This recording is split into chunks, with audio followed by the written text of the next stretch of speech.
March 12th, 2026. And what you are about to hear is not just a story about a beef. It is not just a story about Instagram posts and diss tracks and a versus that never happened. What you are about to hear is the story of a woman named Sabrina Jackson, a 23-year-old mother who was murdered in 1983 in South Jamaica, Queens. A woman whose killer was never caught. A woman whose death was never answered with justice. A woman who left behind an 8-year-old boy who grew up to become one of the most powerful, most feared, and most emotionally armored men in the history of this music industry. And now on March 12th, 2026, 3 weeks after a 21-year-old from Atlanta posted a photograph of her grave on Instagram and told her son to go dig her up, the clips of Curtis Jackson breaking down in interviews talking about losing his mother are circulating all over again. Yet the old footage of 50 Cent sitting across from Oprah Winfrey, struggling to find the words to describe what it felt like when his grandmother told him she was not coming back. The old footage of 50 sitting with Larry King and admitting he never really processed the loss.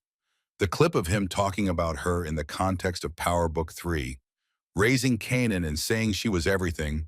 A single parent was your whole life. She was everything. Those clips are back. They are circulating right now alongside the footage of King Harris in the car, rant recorded, telling 50 to go put flowers on her grave. And the contrast between those two pieces of content is what has the internet in a chokehold this morning that it has not been able to break free from since February 22nd. Because on one side, you have a man breaking down in measured words across decades of interviews, trying to explain what it means to lose the only parent you ever had to a murder that was never solved when you were 8 years old. And on the other side, you have a 21-year-old in a car using all of that as a weapon in a fight that started over a music event. And the weight of that contrast is what has made this story impossible to leave alone. Today, we are going to go deep. We are going to go all the way back. We are going to talk about who Sabrina Jackson actually was, what her death actually meant, what it did to the boy who lost her, and how all of that connects to every single thing that has happened in this beef from the first day to right now. Because you cannot fully understand any of what is happening in 2026 without understanding what happened in 1983. Before we get into it, make sure you like this video, subscribe to the channel, and hit that bell icon right now, because this is the most important piece of context in this entire story, and you are going to want to be here when the next development drops. Let us go. Curtis James Jackson III was born on July 6, 1975, in South Jamaica, Queens, New York. His mother was 15 years old. Her name was Sabrina Jackson, and she was raising him alone from the very beginning. His father was not present in any meaningful way.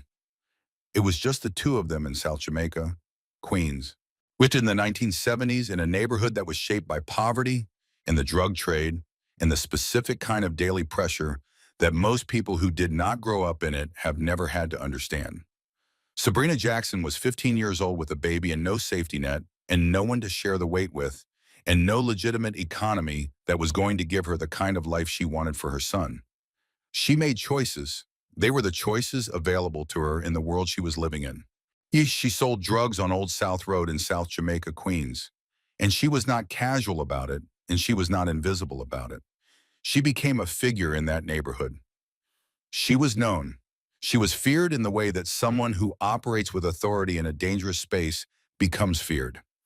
In an interview with The Guardian, her son would later say that the only people he saw coming around who had nice things were from his mother's world. Cadillacs, expensive jewelry.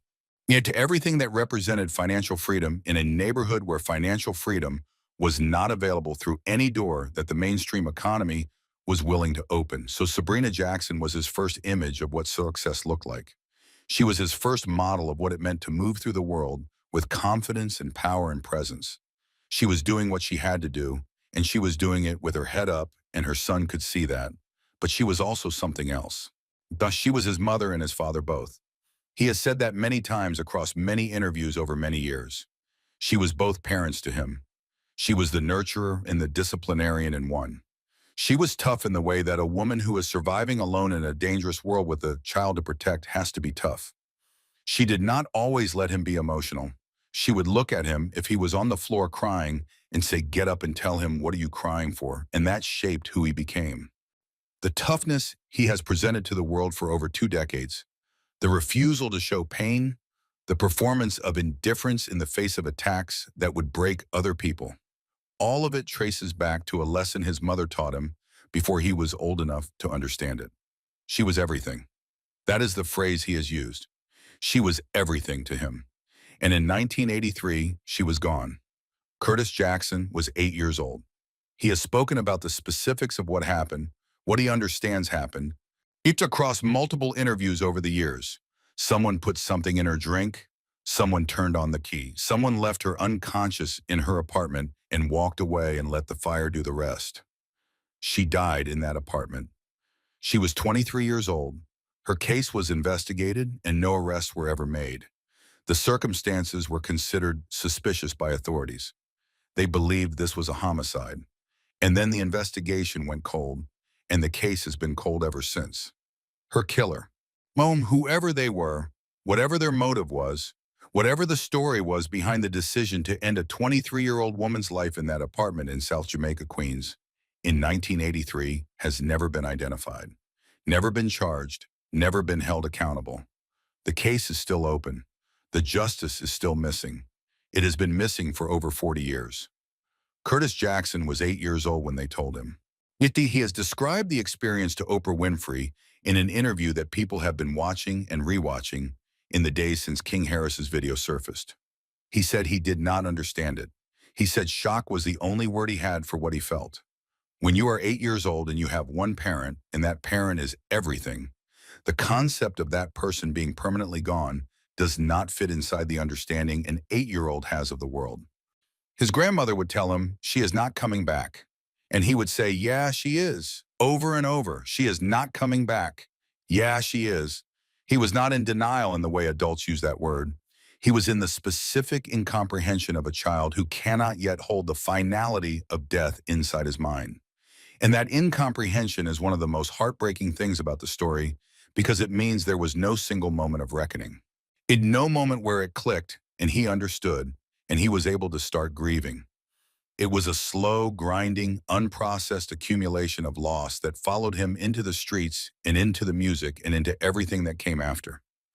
He moved into his grandmother Beulah Jackson's house after Sabrina's death, a house that was shared with 8 other relatives, some of whom were his mother's siblings. He has spoken about his Aunt Sylvie, who had been the baby of the family before he arrived and who resented his presence in the house. He said his grandmother would look at him and there would be a moment of silence, and then she would say, "Come on, here, baby."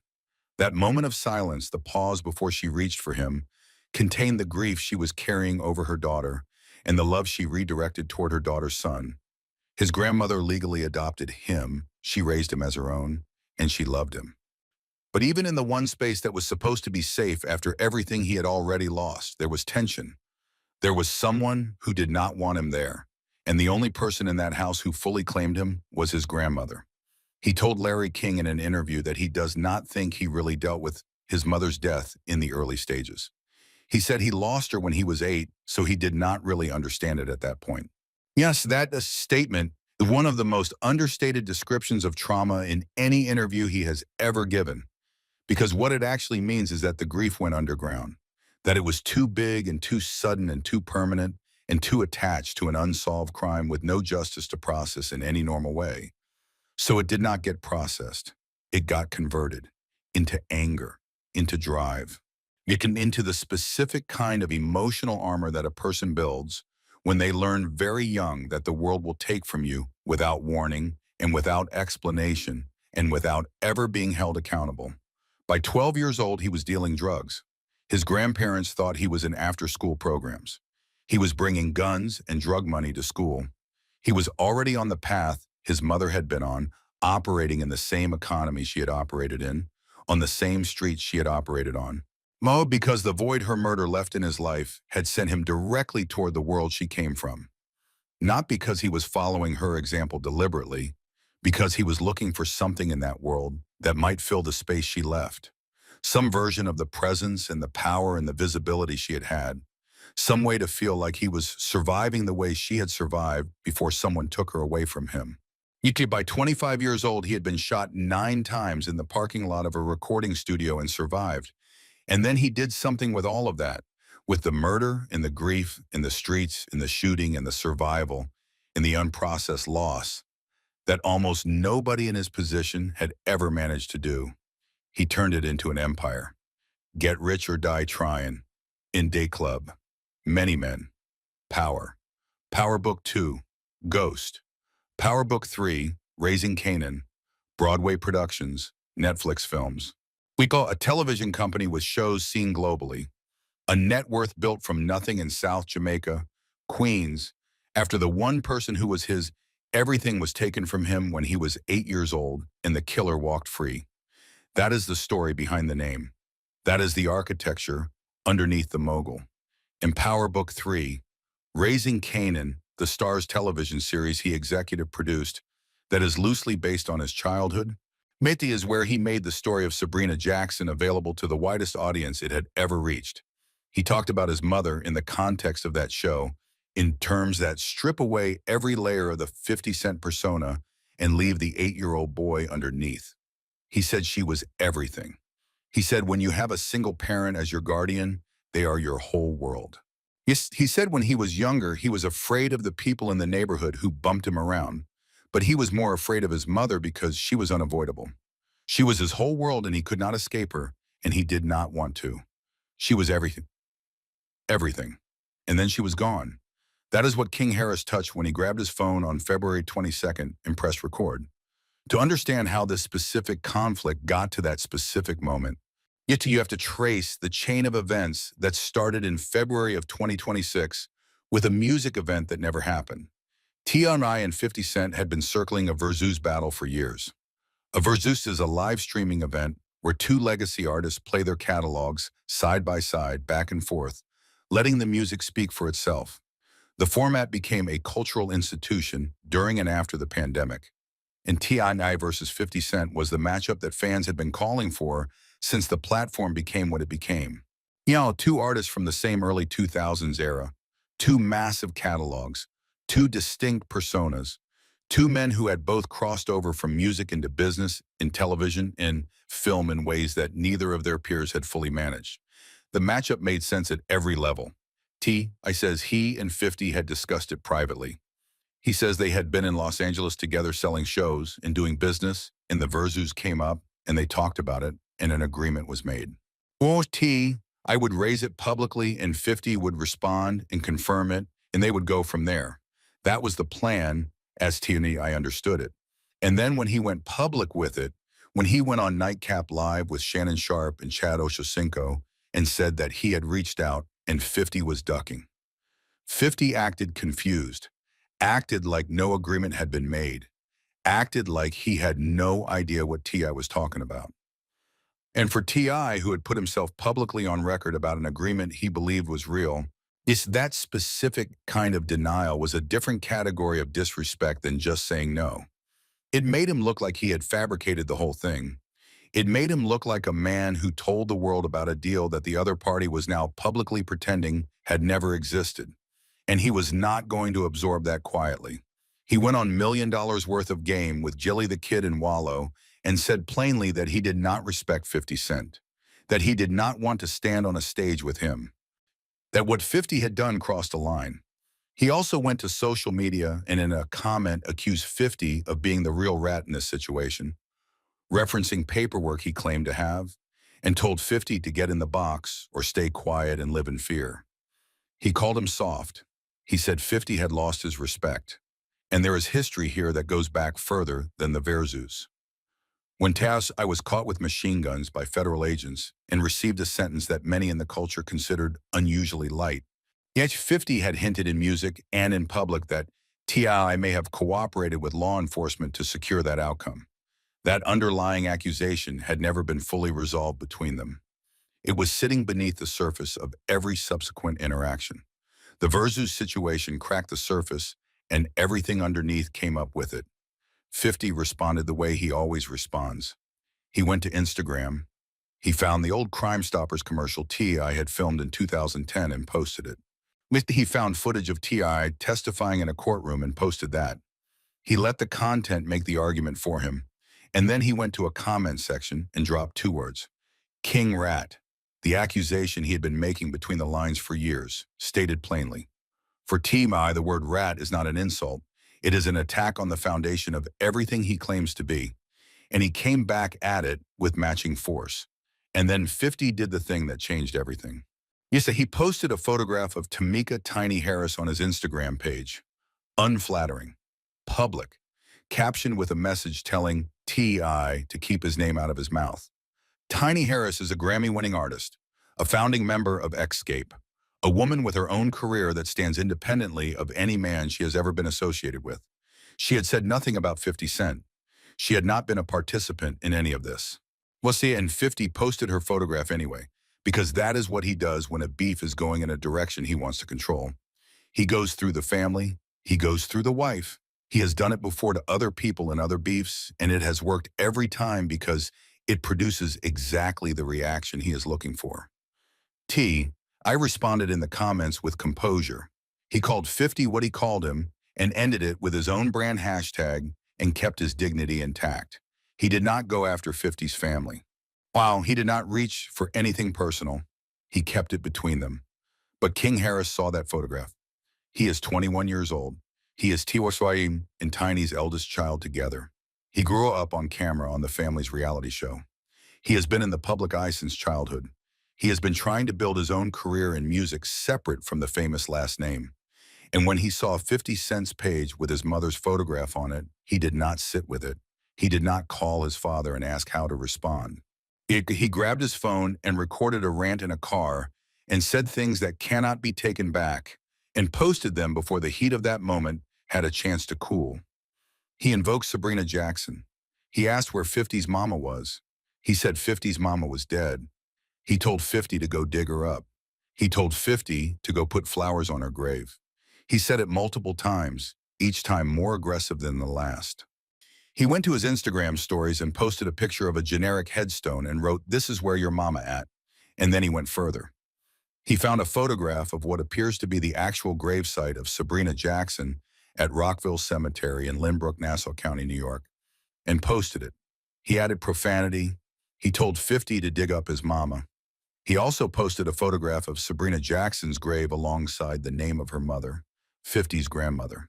He posted 50 in court from the 2013 domestic violence case. He posted photographs of 50's children. He went through everything he could find and put it all on his Instagram story for the world to see. The internet held its breath. Not because nobody had ever said something cruel in a beef before, because the cruelty had a specific address, a real location, an actual grave in an actual cemetery in Nassau County, New York. A murder that was never solved. A loss that had shaped a person's entire existence. And the archive of old 50 Cent interviews started circulating immediately alongside King Harris's rant. The clips of 50 sitting across from Oprah, struggling to describe what shock felt like at 8 years old. The clips of him telling Larry King that he did not really deal with it in the early stages.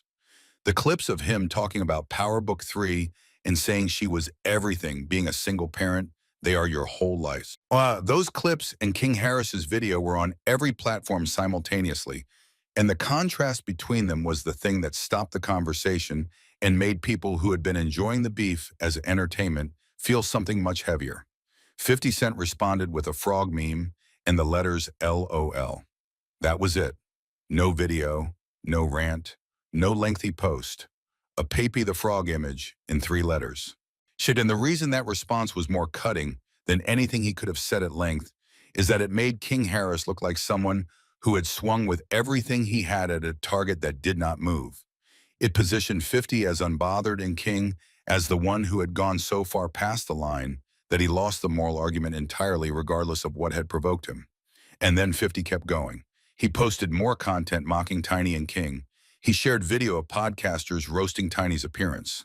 He captioned a Broadway promotion post with language that was widely read as multi-directional insults at the Harris family. He was never not working. The LOL was not the end of his response. It was the opening move of a longer game. But here's the thing about the LOL that matters most on March 12th, 2026. The man who posted it has sat across from Oprah Winfrey and broken down talking about his mother. The man who posted it has told Larry King that he did not process the loss. Indeed, the man who posted it built an entire television series around the childhood shaped by that murder. The man who typed those three letters has spent 40 years carrying the specific kind of grief that comes from losing the only parent you had to a crime that was never solved and a killer who was never found. The LOL does not tell you he was unbothered. It tells you he learned from Sabrina Jackson how to get up off the floor and keep moving even when something hits the rawest place it can reach. Wait, that is the lesson she taught him without knowing she was teaching it. She was tough. She was both parents at once, and she did not always let him be emotional, and she told him to get up when he was crying, and she shaped him in her image before someone took her away. And so when a 21-year-old told him to dig up his dead mother and posted a photograph of her grave, he did what Sabrina Jackson taught him to do. He got up, he posted a frog, he said LOL, and he kept moving. But the internet was watching both things at the same time, the rant and the archive, the grave and the grief. And the question that the internet has been sitting with for 3 weeks and that is still alive on this March 12th morning is whether King Harris understood what he was actually picking up when he reached for that weapon, whether he knew the full weight of the history attached to the name he was invoking, whether he had ever watched those interviews, whether he understood that the man he was telling to go visit his mother's grave is a man who has spent his entire public life being unable to fully talk about what it felt like when that mother was taken from him at 8 years old. Teed, i.e., watching all of this from the position of a father, went to the studio. He dropped war and the right one. He put the conflict into music. He channeled the energy of what was happening into the album he has been building for years. Kill the King, to his farewell to the rap game. He let his art carry his response. He was the veteran in the room handling this the way veterans handle it, with craft and patience and the long game. He also watched his son go places that nobody in the Harris family can fully walk back from now. And whatever private conversations have happened in that household in the 3 weeks since King pressed record in that car, those conversations belong to them and not to anyone outside of it. What belongs to the rest of us, what is circulating right now on every platform and in every conversation about this story, is the archive. The interviews where 50 Cent broke down. The interviews where the persona cracked and the 8-year-old who lost his mother came through the surface. But the clips that prove that under every meme and every troll post and every LOL, there is a wound that has been open since 1983 and has never fully closed because the justice that might have helped it close never arrived. Her killer was never found. Her case was never solved. And Curtis Jackson has had to carry that alongside everything else he has ever carried for his entire life. That is what makes this story different from every other beef this culture has produced in 2026. Boy, it is not different because of the Verzoos or the Instagram posts or the Made Man diss track or the alleged FBI documents or the footage near the mansion. It is different because at the center of it is a real woman who died violently at 23 years old and whose son became one of the most powerful figures in the history of this industry and never stopped grieving her even when he was performing indifference. It is different because a photograph of her grave became content. Because her death, which was never answered with justice, became ammunition in an argument about a music event. Because the internet watched old footage of her son breaking down in interviews about losing her and watched a 21-year-old's rant about digging her up and had to sit with both things at the same time and try to figure out what any of it means. What it means is that hip-hop in 2026 has removed so many of the limits that used to govern how these conflicts were conducted that there is almost nothing left that is clearly off limits. Not wives, not mothers, not graves, not the grief of children who lost parents to murder. All of it is now potentially available as ammunition if someone in a conflict decides to reach for it. And when the limits disappear, when enough people decide enough times that nothing is sacred, yet eventually someone reaches for the thing that should never have been available. The murder, the grave, the child who could not understand that she was not coming back. There is another dimension to this that has been building in the background of every conversation about this beef since King Harris pressed record. It is the question of what the circulating archive clips actually reveal about 50 Cent that the 50 Cent persona has always worked to keep buried. Because one of the things that this beef has done, whatever else it has done, is pull those old interviews back into the public consciousness and put them next to the memes and the LOLs and the frog posts in a way that forces people to look at both things simultaneously. And when you look at both things simultaneously, the persona starts to crack in a way it almost never does. 50 Cent has been performing emotional invincibility for over 20 years. It is not just a style. Well, it is a survival mechanism that was built by necessity in a specific time and place, and it has served him extraordinarily well. The trolling, the memes, the indifference, the capacity to respond to the most devastating personal attacks with a cartoon frog in 3 letters. That is armor. It is real armor built from real experience. But armor is built because there is something underneath it that needs protecting. And the something underneath it in 50 Cent's case has always been visible to anyone who watched him in the right kind of interview. When someone asked him about Sabrina Jackson the right way, when the question came from a place of genuine curiosity rather than provocation, the armor came off. Not completely, but enough. Enough to see the 8-year-old boy who could not understand that she was not coming back. Enough to understand what the LOL is really doing when he posts it. It is not a statement of indifference. It is a statement of endurance. It is the same thing his mother used to tell him when he was on the floor. Get up. What are you crying for? The fact that those old interview clips went viral again the moment King Harris's rant surfaced tells you something about what the audience was hungry for. They were not hungry for more memes. They were hungry for the real story, for the part that sits underneath the public performance. For the part that explains why this specific attack, out of all the attacks 50 Cent has absorbed in 26 years of public conflict, landed with the weight it landed with even though he responded to it with 3 letters. The internet went looking for the grief behind the LOL, and it found it in 10-year-old interviews, and 15-year-old interviews, and 20-year-old interviews, where a man who built his life on toughness kept finding the one subject that made the toughness pause. And that is the story that March 12th, 2026 is built around. Not the beef, not the diss tracks, not the Instagram posts, the story of what it costs a person to carry an unprocessed murder for over 40 years and keep building and keep winning and keep performing invincibility while the wound underneath stays open because the justice that might have helped it close never arrived. That is where we are on March 12, 2026. The beef is still active. 50 Cent is still operating. T.I.'s album is still being built. King Harris is still posting. The old interview clips of 50 breaking down are still circulating alongside the rant. And Sabrina Jackson is still in that cemetery in Nassau County, New York, where she has always been, where she will always be, far removed from all of this noise and none of it, because her story is woven into every single piece of it in ways that cannot be separated out. She is the beginning of Curtis Jackson's story. She is the wound underneath everything he built. She is the reason the LOL was posted instead of a breakdown. She taught him that. She taught him without meaning to, and without having long enough to know what the lesson would eventually need to carry him through. Beefs end, diss tracks fade, Instagram posts get deleted, and platforms move on to the next thing. But the loss of a mother does not end, and 50 Cent knows that better than anyone watching this story knows it.